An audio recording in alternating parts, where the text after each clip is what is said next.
Hi guys, welcome back to my channel. This is Jen with Vintage Plans, and today I wanted to do a quick little flip through of my holiday traditions planner slash journal from Plum Paper Planner.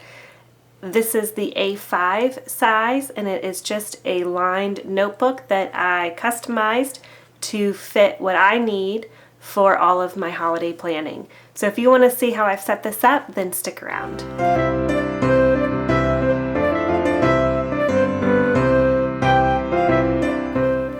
Okay, so basically what I did was when I created this notebook, I added all of the notes pages that I possibly could, and then I also added the tabbed to-do section. To be honest, I've not used the to-do section at all. I probably didn't need to add this. I initially thought that I would use it for grocery lists or planning of some kind, but I have found that instead what I do is I do all of my journaling and planning in these lined pages. So let's go ahead and do a little flip through. I bought this so that we could keep track of what we do year after year, and I really wanted to be able to have all of the years, at least as many years as I could, in one notebook instead of having a different planner or journal for each holiday season. So here is what I had for 2019, and so I wrote down all of the menu items that we did and who was bringing that item, and then I made a few notes for myself. For instance, when I made the turkey last year, I cooked it with the glaze on it, not really thinking, and obviously that didn't go over well. The glaze got crispy and burned, and it just didn't work out well at all. So I made a note to myself to not do that for the following year, to tint it with foil, to put butter between the meat and the skin, and then some changes that maybe I wanted to try for this upcoming year, like putting in some fresh rosemary and some orange slices just to see how that might change the flavor of the turkey. And then I have just a few little notes about Christmas. Like we did my husband's side of the family, we did a morning brunch and gift exchange, and that worked out so much better for all of our kids. They were better behaved, they were more excited. We let them open their gifts first, and then they got to play with them while the adults opened up their gifts. I have notes about what we did for Christmas Eve, and then that was all I did for 2019. Now with 2020, I've set it up a little bit differently, and some of this, I'm sorry, I'm looking for my other book. I'll be right back. Okay, I found it, I'm back. So a lot of this is coming from this book, The Christmas Project Planner by Kathy Lipp.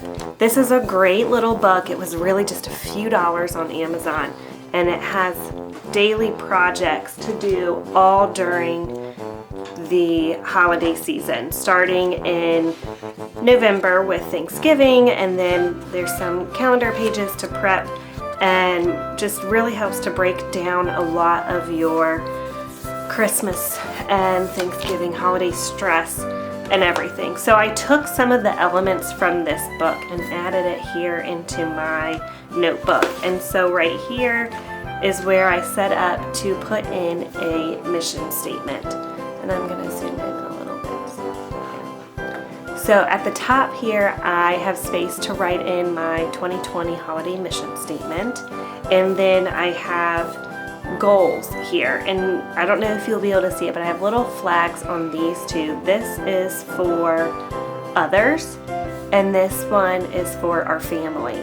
Just the top 3 priorities that we want to do during the holiday season. And then I've got some room down here to write it out a little bit more in detail if I need to. Then I created a gift list, and I broke this page down into 3 sections for each of my kids. And my plan is to list out all the ideas that I have, which this might, now that I look at it, may not end up being enough room. but then to use my mild liner highlighters to mark off things that my husband and I decide to get them, things that we decide maybe to put on their Christmas list for their grandparents to give them, or things that we end up deciding, no, this isn't something that they actually want or will play with. It was just an extra thought or something. So I can use a different color highlighter for what my husband and I want to get them, and a highlighter for what I'm going to put on their list for other people to give them, and highlight them and then cross them off when we've actually purchased them. And then I have a line item here to keep track of our budget. And so I've got that set up for all three of my kids. And then on this side, I have a list for our gift exchanges for my side of the family and my husband's side of the family, and then this extra space here just in case we end up having any other parties. I don't know how that's going to work this year, but who knows, maybe things will happen. Then I have a stockings page, and so again here at the top, a list for all three of my kids, what I think I might want to put into their stockings. And then at the bottom here, a list for his stocking and a list for her stocking. So in my family, all of the married siblings and my parents do a stocking swap. So we fill stockings for one another based on who we have that year. And so this will give me space to list out some ideas for whichever guy that we're filling a stocking for, whichever girl we're filling a stocking for. And then we get into the menus. So this is my setup for our Thanksgiving menu. I put in where I can write in what day we do Thanksgiving, what time, and the number of people that we have coming. And then we have 2 Thanksgivings, one for my side of the family and one for my husband's. All right. Then I have this set up for Christmas Eve, in case we do a family dinner or something on Christmas Eve. Again, date, time, number of guests, and then a lot of space here just to write out the menu. And I'll probably put in if we do any games or activities or things like that. And then I've got 2 pages here for Christmas, again for both sides of the family, and with the same setup of date, time, and the number of people coming. And then my last page here is set up to write in our memories for the year and what we want to do again the next year. Things that worked out well for us that we'd like to maybe have become traditions and things.